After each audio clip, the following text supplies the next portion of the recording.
حسین مغلوب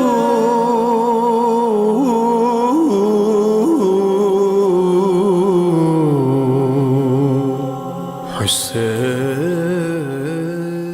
اعوذ باللہ من الشیطان الرجیم، بسم اللہ الرحمن الرحیم، الحمد للہ رب العالمین، والصلاة والسلام علی محمد وعلی آلہ الطیبین الطاہرین المعصومین، واللعنۃ الدائمۃ علی اعدائہم اجمعین، اما بعد فقد قال رسول اللہ صلی اللہ علیہ وآلہ وسلم، حسین منی وانا من الحسین، احب اللہ من احب حسینہ۔ محترم سامعین کرام، پچھلی گفتگو میں آپ کی خدمت میں عرض کیا کہ پسر سعد نے ابن زیاد کو ایک خط لکھا اور ساری صورتحال سے باخبر کیا۔ ابن زیاد کے پاس جو خط لے کر گیا وہ شمر بن ذوالجوشن تھا۔ شمر بن ذوالجوشن نے ابن زیاد کو بھڑکایا اور کہا کہ اگر حسین ابھی تمہارے ہاتھ سے نکل گئے تو پھر کبھی ہاتھ میں نہیں آئیں گے۔ شمر بن ذوالجوشن کی تجویز کو قبول کرتے ہوئے ابن زیاد نے پسر سعد کے نام ایک خط لکھا، جس میں اس نے لکھا کہ انی لم ابعثک الی الحسین لتکف عنہ ولا لتطاولہ ولا لتنمیہ السلام والبقاء ولا لتقعد له عندی شافعا انظر فإن نزل الحسین واصحابہ علی الحکم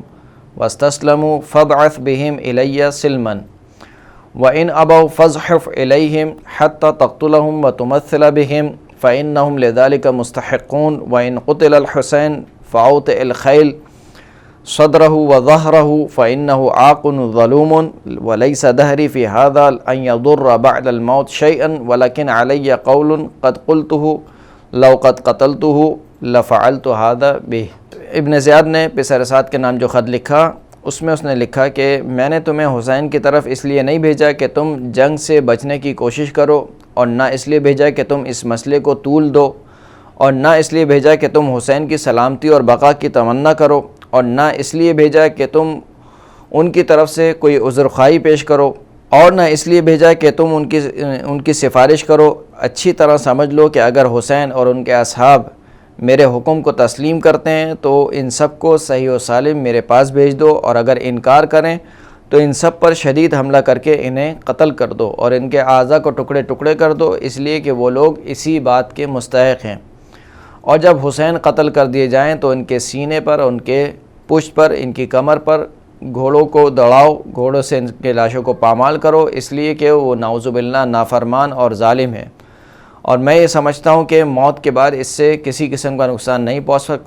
پہنچ سکتا، لیکن میری زبان سے یہ جملہ نکل چکا ہے، اگر میں نے انہیں قتل کیا تو ان کے ساتھ میں یہی کروں گا، اور اگر تم نے میرے احکامات پر عمل کیا تو جزا ملے گی، اور اگر انکار کرتے ہو تو لشکر کو چھوڑ دو اور اس کی کمان شمر بن ذوالجوشن کے حوالے کر دو۔ یہ خط لے کر شمر بن ذوالجوشن 9 محرم کو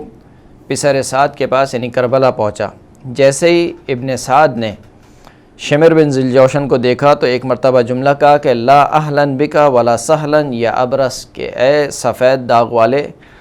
تو اس قابل نہیں ہے کہ تجھے خوش آمدید کہا جائے۔ اللہ تیرے گھر کو آبادیوں سے دور قرار دے اور تمہاری قبر کو بے نشان قرار دے، اور جو تم لے کر آئے ہو اسے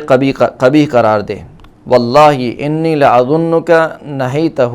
خدا کی قسم میں سمجھ رہا ہوں کہ میں نے جو کچھ ابن زیاد کو لکھا تھا تم نے اسے قبول کرنے سے روک دیا، اور تم نے اس کام کو بگاڑ دیا کہ جس کے متعلق ہمیں امید تھی کہ وہ بن جائے گا۔ پھر اس کے بعد پسر سعد نے ایک جملہ کہا، اور وہ جملہ یہ تھا کہ واللہ لا یستسلم حسین ان نفس ابیہ لبین جنبیہ، خدا کی قسم میں حسین کو جانتا ہوں کہ حسین کبھی بھی سر تسلیم خم نہیں کریں گے، اس لیے کہ حسین کے اندر ان کے بابا کی روح اور قلب پایا جاتا ہے۔ پھر پسر سعد نے خط لے کر پڑھا اور دوبارہ شمر کو لعنت اور ملامت کی، اور شمر نے کہا کہ اب تم امیر کوفہ کے فرمان کے بارے میں کیا کہتے ہو؟ یا تو اس حکم پر عمل کرتے ہوئے دشمن سے جنگ کرو، یا پھر سب چھوڑ دو اور فوج کی سرداری مجھے دے دو۔ پسر سعد نے کہا کہ ہرگز ایسا نہیں ہو سکتا، میں فوج کی سرداری تمہارے حوالے نہیں کر سکتا۔ عزیزان گرامی، یہ 9 محرم کا دن تھا، اور یہ وہی 9 محرم کا دن تھا کہ جس کے بارے میں امام جعفر صادق علیہ السلام فرماتے ہیں کہ تاسوع یوم حوصر فیہ الحسین علیہ السلام واصحابہ بکربلا واجتمع علیہ خیل اہل الشام واناخ علیہ وفرح ابن مرجانہ وعمر بن سعد بتوفر الخیل وکثرتها واستضعفوا فيه الحسین علیہ السلام واصحابہ وایقنوا انه لا یأتی الحسین ناصر ولا یمده اہل العراق بأبی المستضعف الغریب۔ امام جعفر صادق علیہ السلام فرماتے ہیں کہ 9 محرم کا دن وہ دن تھا کہ جس دن امام حسین اور ان کے اصحاب کو چاروں طرف سے کربلا میں گھیر لیا گیا، اور شام کی فوجوں نے، پیادوں نے اور سواروں نے امام حسین کے لشکر کو گھیر لیا، اور یہ وہ دن تھا کہ جس دن ابن مرجانہ یعنی ابن زیاد اور عمر ابن سعد یہ خوش ہو رہے تھے کہ ان کی لشکر کی تعداد بہت زیادہ ہے، اپنے لشکر کی کثرت کو دیکھ دیکھ کر خوش ہو رہے تھے، اور یہ وہی دن تھا کہ جس دن امام حسین اور ان کے اصحاب کو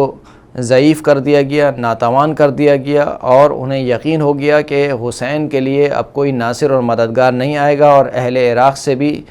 امام حسین کے لیے کوئی مدد اور نصرت کے لیے نہیں آئے گا۔ پھر اس کے بعد امام جعفر صادق نے ایک جملہ کہا کہ بے ابی المستضعف الغریب، میرے بابا قربان ہوں میرے جد حسین پر